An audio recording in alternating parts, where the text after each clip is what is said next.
ஒரே ஒரு எழுத்து, ஆனா அந்த ஒரு எழுத்து கணவன் மனைவியோட அடையாளத்தை மாத்திருச்சு. ஆபிரகாம் ஆகவும் சாராய சாராலாகவும் ஏன் மாற்றினார் தெரியுமா? அவங்க நேம் மாறினதுக்கு அப்புறம் ஒரு லெட்டர் தான் அவங்களோட நேம்ல சேஞ்ச் ஆயிருக்கும்.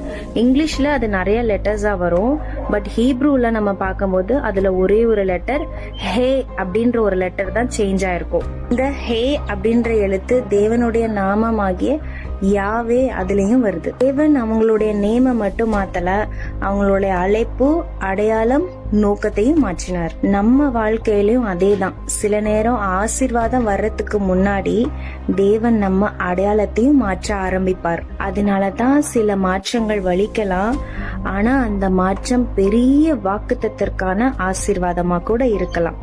ஒரு எழுத்து மாற்றம் போல தோன்றினது, ஆனா அது ஒரு தலைமுறையின் வரலாற்றையே மாற்றினது. நமக்கு கொடுக்கப்பட்ட வாக்குத்தத்தத்தை பெறுவதற்கு தேவன் நம்முடைய உள்ளத்தையும் நம்ம அடையாளத்தையும் மாற்ற ஆரம்பிப்பார்.